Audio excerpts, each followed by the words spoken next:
This is going to be nice. Dortmund's was in yesterday to put these augers up. These are just feed bins we add some of the ingredients for the cow mix in. It was, let me sneak around here, coming up through these flex augers is where we have been feeding, but with this barn coming down, that's not going to work anymore. So just had these moved, put some augers on it, make it much simpler. Our job today, since I convinced Gerbers on short notice that I kind of wanted these hooked up and wired so we could actually use them, but I also, in order to convince them, said I would run the wire through the attic, and all they have to do is kind of hook at both ends. So today's job is to climb into the attic of this barn.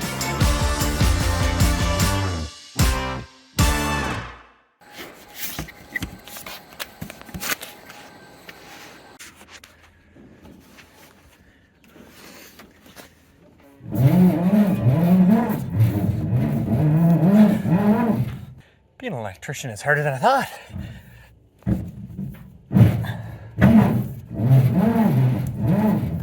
I got one wire to pull, and all of a sudden the bill for them to have pulled all of the wire we needed through the ceiling in the new barn all of a sudden looks very affordable.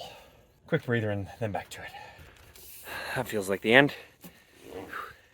Will I ever be happy when I am back to just being a dairy farmer and not a, well, contractor or demolition expert or electrician, apparently.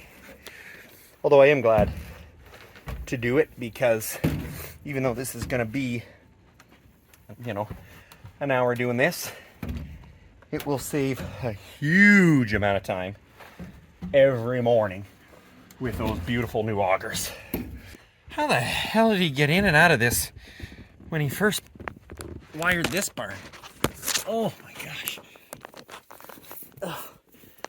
Turns out if I'm gonna fall through anywhere, it's gonna be over top of the manure pump. Oh, I do not twist this way. Oh, oh, here we go. Oh, oh, oh, we're free. Okay, we're free.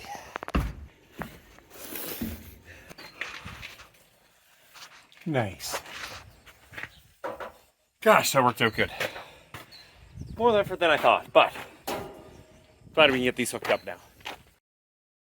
Well, you better come see my experiment of the year. This is what we're trying for the first time. This is Sudan grass.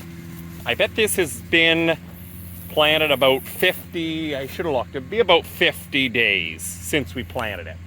So we're actually a little longer than we wanted to. Baler was broke, so we had to wait. What a crop this is. The talk is that it's very digestible.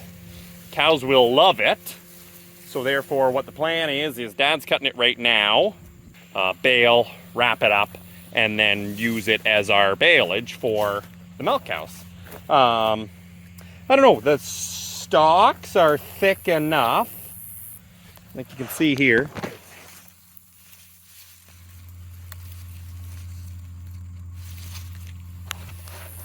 But maybe that's not an issue. I don't know. There's lots of forage and a lot of feed here.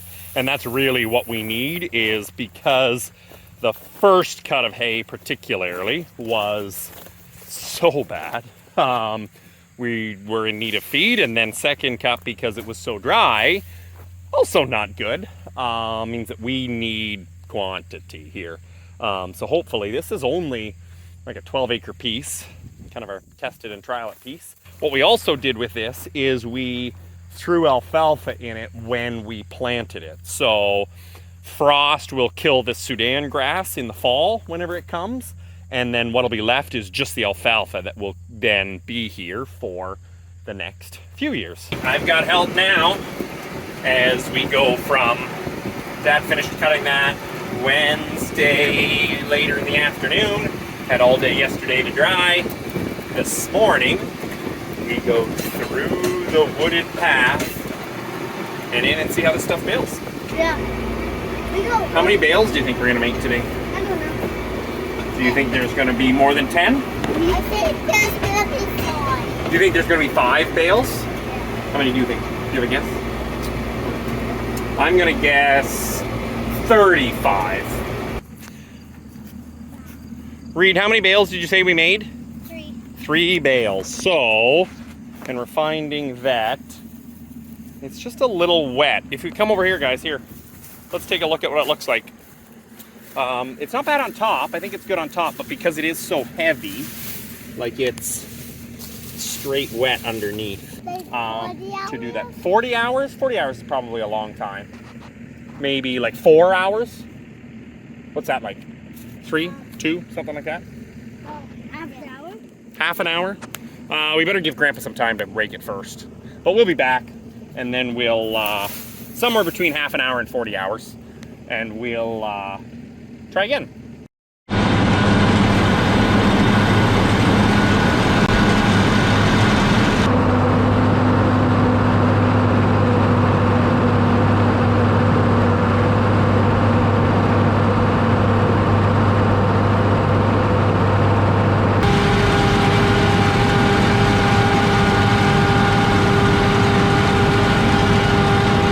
Well, this stuff is proving to be a bit hard on the baler.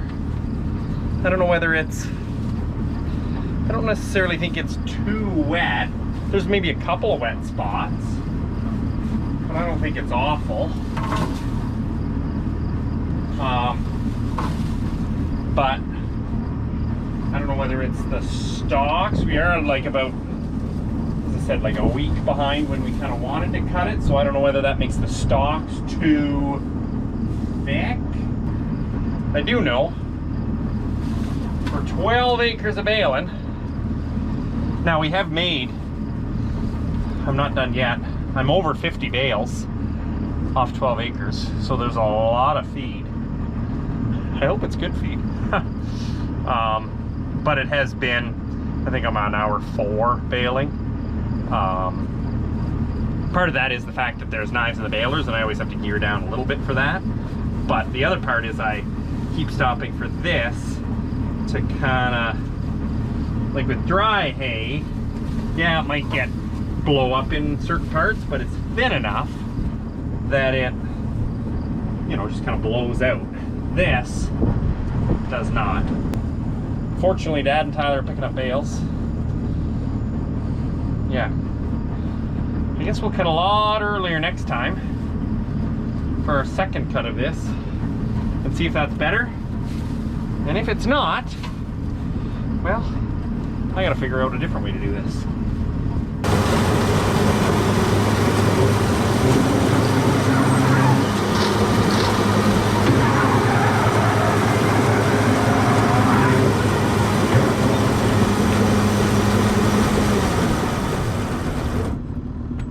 There, 1 part bale to finish the night of a painful enough field. Now it's chores. Mojo is the one that's only been in a couple of days. And so what we're gonna do is we're working on those fresh, well, I'd say fresh cows, but they're all heifers. They're all first-time calvers. So what they're doing is we're putting them through the robot. Mojo was in the main barn. We found her, brought her to the robot. She walked right in. And what's happening is it's milking her. And as you can see on here is usually there'd be a little picture of a milk tank. It says number 1 on it. That would indicate that it's going to the milk tank. This little diagram equals this. They call it an M for use. I think the 4 is because there's 4 pails. Each one is from a different cow who is giving colostrum. And so it'll dump into there for the first 3 or 4 days before their milk is, you know, good milk. And so what we can do with it is go feed the calves. So as you can see, while we were gone getting the bottles, Mojo's milk dropped into here as well. So we now have 3 buckets.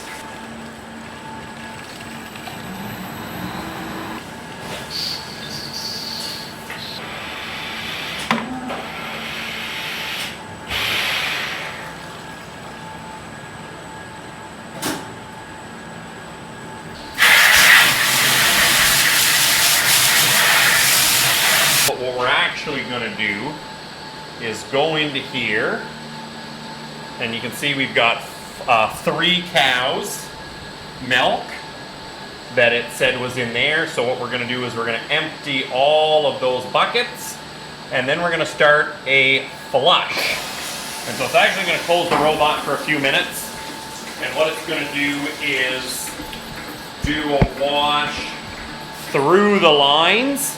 Not just, it's already done a special wash after Mojo went through just to flush the lines, because it wasn't the milk we wanted to go to the tank, so it did that. What we're going to do is another wash now that's going to wash all of these lines and just add a little chlorine in that to get these cleaned up.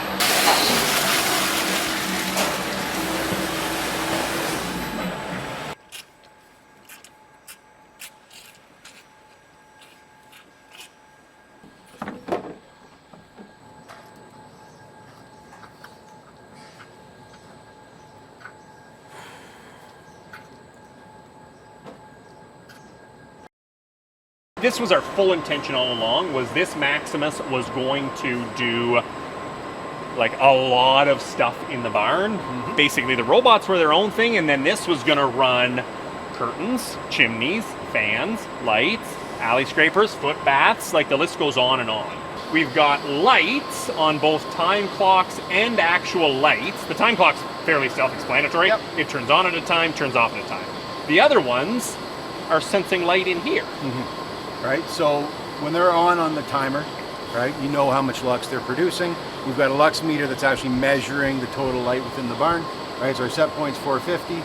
Right now you're at close to 1,000 lux, right? Because there's enough daylight happening, right? So that's going to shut off your lights within the barn. If it gets overcast, if it gets to be later in the day, lights are going to go down.